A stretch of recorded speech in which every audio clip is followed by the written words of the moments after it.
Welcome back to the Volvo Ocean Race, and the breaking news is that this most grueling of all legs in the race has claimed its second victim.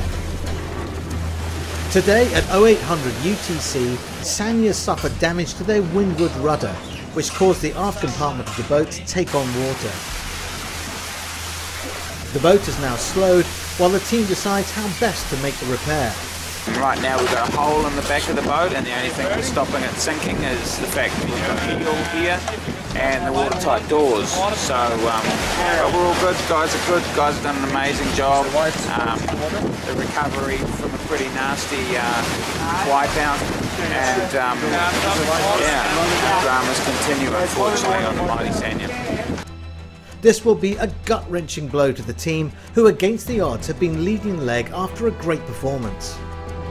Earlier in the day, the mood on board had been upbeat and positive after competing head-to-head at the front of the fleet.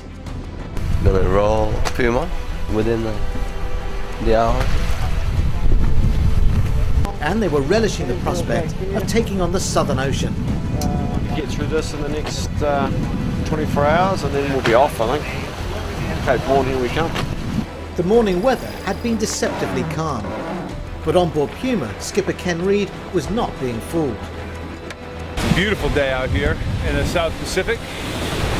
If you didn't know any better, you'd be happy to be alive and and loving the sport of sailing. Unfortunately, we know a little better. We know what's coming ahead. It's not going to be pretty. At that stage, the racing had been incredibly tight. It's been a fairly interesting morning, actually. Yeah, all the boats seem to find the same piece of water to go sailing in. We've got basically the whole fleet inside except for our friends on Abu Dhabi. Forecast has a bit more breeze over the next couple of days, so these boats will get up and go pretty quickly, I think, and we're going to have some pretty tight racing at real top-end breakneck speeds. And sure enough, before long, the calm before the storm was a thing of the past, and the crew strapped themselves in for another wild ride. No injuries, no breakages, and keep the hammer down.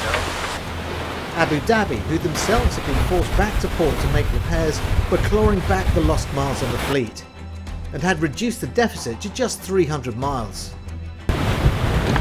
Wind's been lifting so that we've just peeled from the frac zero to the masthead zero. Now we're just turning the J4 up inside it, so at last getting our bigger sails up and starting to go downwind for the first time. It's getting cold and wet. We're racking up miles though, that's the main thing. Ahead, the fleet were already into fast downwind sailing once again. Finally, some Volvo sailing. Oh, come on. It's sort of 20 to 22, which is very pleasant and still quick. Without a doubt, the best sailing in the world is downwind sailing in the Southern Ocean. There's no question about that. This is what the Volvo Ocean Race is about. This is what we do it for. And it was after nightfall that Sanya fell victim to the torrid conditions. At this stage, the cause of the damage is unclear, but as the team consider their options, their sudden demise from first place to fifth will serve as a stark reminder to the rest of the fleet of just how precarious this piece of ocean is. Join us again for the latest on Leg 5 of the Volvo Ocean Race.